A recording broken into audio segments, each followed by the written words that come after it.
নমস্কার বন্ধুরা, জয়শ্রী হেসেলে সবাইকে স্বাগত। আমার আজকের রেসিপি বাসন্তী পোলাও। চলুন তাহলে দেখে নেওয়া যাক আমার এই বাসন্তী পোলাওয়ের রেসিপিটা। আমি এই বাসন্তী পোলাও বানাবো বলে মেজারিং কাপের মাপের 2 কাপ গোবিন্দভোগ চাল নিয়েছি। এই চালটাকে আমি এখানে জল পাল্টে পাল্টে 2-3 বার জল পাল্টে পাল্টে চালটাকে ধুয়ে নেব। ধুয়ে নিয়ে জলটা ভালো করে ঝরিয়ে নেব। নিয়ে এই চালের মধ্যে আমি একে একে সব মশলাগুলোকে মাখিয়ে নেব। প্রথমে 1 টেবিল চামচ গাওয়া ঘি দিয়েছি, তারপরে 1 টিস্পুন আদা বাটা দিলাম, আন্দাজ করে একটু হলুদ, 1/4 টিস্পুন গরম মশলা আর আন্দাজ করে লবণ দিয়েছি। সব উপকরণগুলো চালের মধ্যে দিয়ে ভালো করে চালের সাথে মাখিয়ে নেব। ভালো করে মাখিয়ে নিয়ে চালটাকে আমি মিনিট 10 মতন রেখে দেব। 10 মিনিটের জন্য রেখে দিলাম চালটাকে। আর এই পোলাওতে দেওয়ার জন্য কিছুটা কাজু কিশমিশ আর একটু চেরির টুকরো নিয়ে নিয়েছি। এই কাজু কিশমিশটাকে আমি একটু হালকা করে ভেজে নেব কড়াইতে। 1 টেবিল চামচ সাদা তেল দিয়েছি। প্রথমে কাজুটা দিয়ে দিলাম, কাজুটা দিয়ে একটু নাড়াচাড়া করে নিলাম, তারপরে আমি কিশমিশটা দিয়ে দিলাম কড়াইতে। কাজু কিশমিশ দুটোই লাল লাল হয়ে গেলে তারপরে তেল থেকে ঝরিয়ে তুলে নিলাম।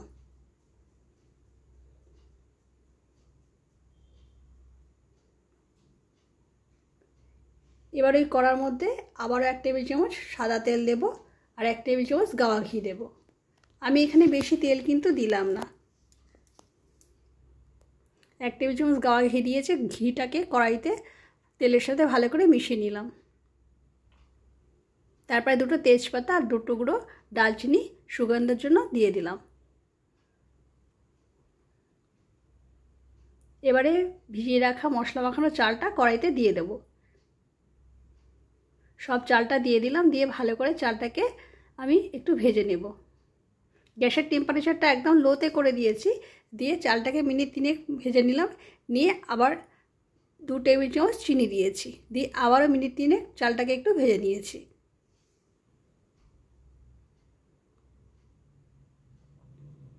চিনিটা ভালো করে চালের সঙ্গে মিশিয়ে নিলাম মিনিট 3 ধরে। তারপরে আমি এখানে কড়াইতে জল দিয়ে দেব।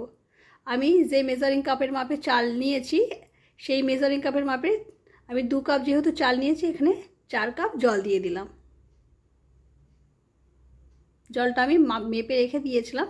এবার সেই 4 কাপ জল কড়াইতে দিয়ে দিলাম। দিয়ে ভালো করে চালটাকে একটু ভালো করে নাড়াচাড়া করে নিয়ে চাপা দিয়ে মিনিট 10 রেখে দেব। গ্যাসের টেম্পারেচারটা কিন্তু আমি একদম লোতেই রেখে দিয়েছি।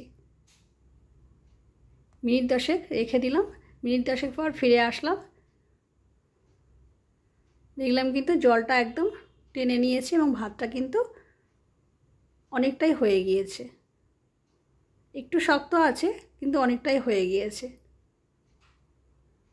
এবার আমি ড্রাই ফ্রুটসগুলো এই চালের মধ্যে দিয়ে দেব। দিয়ে ভালো করে চালের সাথে ভালো করে মিশিয়ে নেব।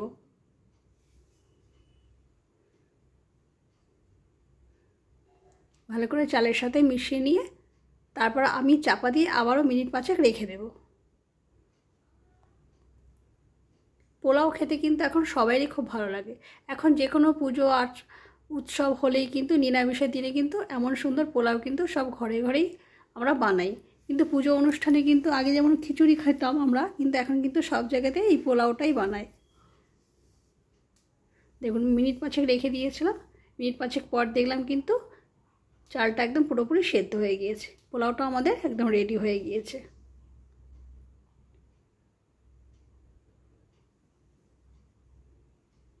চটজলদি এমন সুন্দর পোলাও খেতে কিন্তু ভালোই লাগে এবং পুজো আচ্ছা বা নিরামিষ দিনে কিন্তু এমনভাবে পোলাও বানিয়ে নেওয়া যায়। দেখুন এমন ঝুরঝুরে হয়েছে এবং খুব সুন্দর হয়েছে। এই পোলাওয়ের সাথে আলুর দম বা পনির পাসিন্দা দিয়ে খেতে কিন্তু ভালোই লাগে। আমি এবারে পরিবেশন করলাম পনির পাসিন্দার সঙ্গে এই পোলাও দিয়ে খাওয়ার জন্য। দেখুন কত সুন্দর হয়েছে।